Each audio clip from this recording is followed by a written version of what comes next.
Hello, everybody. That Kamen Rider guy here. So it's been a while since I've made a video like this. So this is kind of like a video review or analysis where I'm going to be talking about Kamen Rider Zeztz. Now, this is not going to be a review like when I did episodes 1 through 5. This is going to be about Nox. So, a lot's happened in Kamen Rider Zeztz, and I have currently only seen up to episode 16, and I believe at the time of recording this that 17 and probably 18 have been fully released and subbed.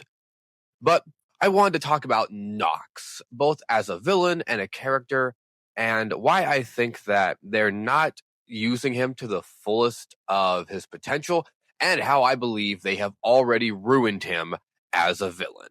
I'll get more into that in just a moment, but first, a quick word from our partnership. Coffee keeping you in the toilet way longer than you want to, and regular energy drinks always give you that weird metal razor blade aftertaste, then you should try Dubby. Dubby is the better and far tastier energy alternative. Just add it to water and you're good to go. They have amazing flavors like Dragonade, Japanese soda, and my personal favorite, s'mores. The perfect drink to start your day and goes great with any breakfast. And if you just want to try it out to see if it's right for you, they have plenty of sample packets and combos that come with shaker cups. Great high quality cups that are easy to clean and really hard to break. And when you use my code RiderGuy8 at checkout, you get 10% off your order. So what are you waiting for? Go to w.gg, try it for yourself, and you won't be disappointed. Now, back to the video. Okay, so quick little update.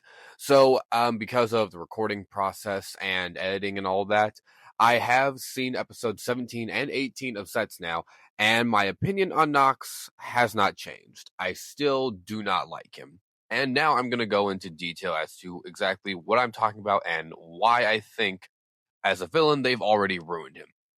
So, in Kamen Rider Zeztz, spoiler warning, I suppose, they introduced him very early on, obviously, and it kind of had the feeling of a main antagonist, and he was very mysterious in the shadows, kind of like whispering in Zetz's ear and giving these very cryptic messages. And I actually really liked it. I liked his vibe and the direction it was going, because it seemed like the puppeteer, the guy from the shadows, pulling all the strings. And it stayed that way for a bit until he finally played his hand, became more active, and started pretty much directly helping the nightmares. And then he showed off that he can actually fight and be confrontational when he charged Zeztz with his caliber and broke his sword while it was in its axe mode. And it was a very surprising and honestly caught me off guard. Like, he showed very competent like battle tactics and very good like combat skills, which now isn't surprising that we've learned that he used to be an agent for Code.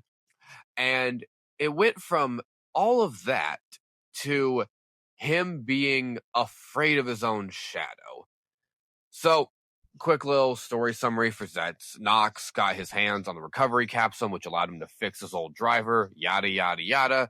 One thing's leading to another, and now he is the secondary rider slash antagonist rider. I really don't know. They've labeled him as the secondary rider, but he's still like the enemy of Zeztz. So it's going to be a weird dichotomy. And also, I don't really like the direction they're going with that, because I can see what direction they're going, and I don't like it because it's going to be the whole, oh, I was secretly the hero, or I'm really the anti-hero. I was doing what I was doing for the betterment of everybody, even though I can prove that he wasn't and that he is full of shit. So the first signs of Nox turning down this whole I'm the real hero route, and I use the term hero very loosely, is after he gets his driver repaired and becomes Nox Knight. And he goes on this whole rant for multiple episodes that actually is very annoying in retrospect, where he talks about the capsums are evil and they're where the real nightmares are from. And he breaks one of the capsums with his caliber's launcher mode, and a nightmare shadow thing appears from the capsum and immediately attacks Zeztz. And now, here's the thing.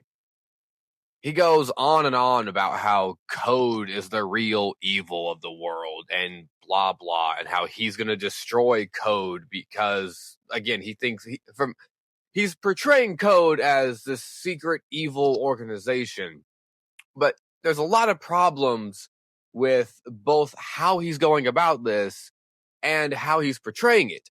Because one, the Capsums did not attack anybody, did not release any nightmares until he broke it.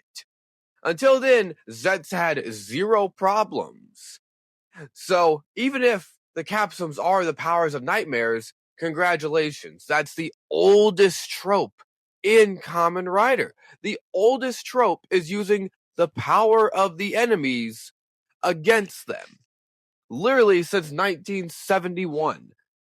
And two, he has been actively working with the nightmares the entire time, distracting Zeztz so the nightmares could get away, helping them take over the dreamer so they can become physical in the real world, and even actively attacking dreamers in the more recent episodes.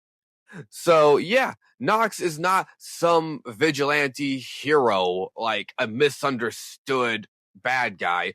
He's just evil, and he doesn't want to be labeled as evil. Now, I already know what some people are going to say.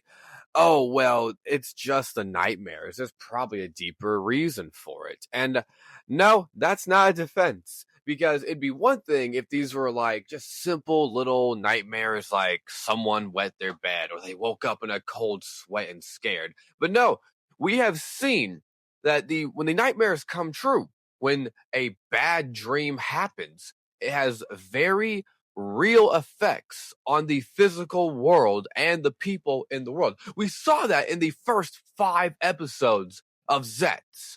And these aren't, again, little like nightmares about unrealistic fears like of heights or needles or mannequins. These are stuff like stop the bomber, stop the biological weapon, stop the literal sentient meteor that is going to crash into the planet and cause a global disaster. Like, these are not something that you can just brush off like, oh, well, we just don't understand what he's doing. No, he's the bad guy, and he is the one siding with the evil side. Because in the later episodes of Geats, again, spoilers, they are actively creating the nightmares as well.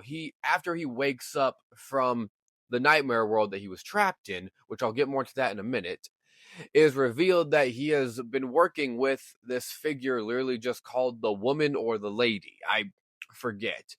And he has been working with her for who knows how long, because it's established that he met her before he was trapped in the dream world and trying to find a way out.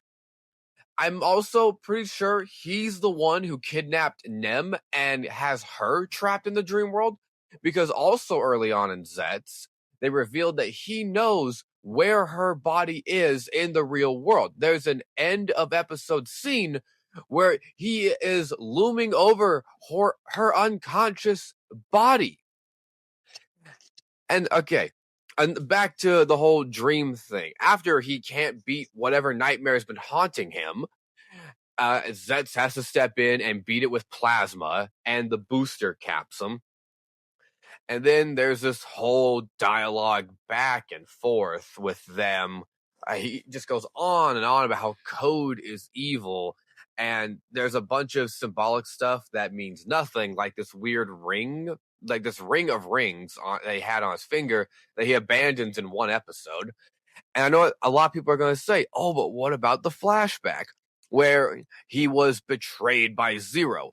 There is no actual context for that flashback, and there needs to be, because this flashback is going to be one of those things where they never showed again, just like in Geats, where there's a flashback for Buffa and why he hates Kamen Riders, shown 1 or 2 times, and never actually elaborated on or solved. But I can't rant about Geats too much because that's a whole separate video I've been working on for a while.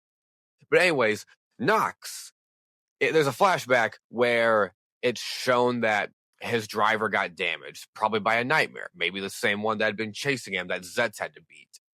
And he wasn't able to transform. He called Zero, asked for backup, and Zero said, no backup. Finish the mission on your own. Now, you could take that in the context of, oh, he's being abandoned. Or Zero is telling him, hey, you've got this. You can do it on your own.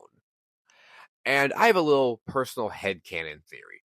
I believe that Nox disobeyed orders, and that's why Zero said no backup.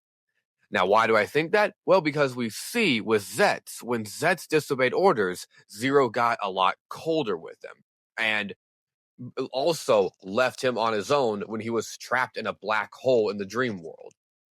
So I wholeheartedly believe that Nox messed up, and because of that, he disobeyed orders and got abandoned.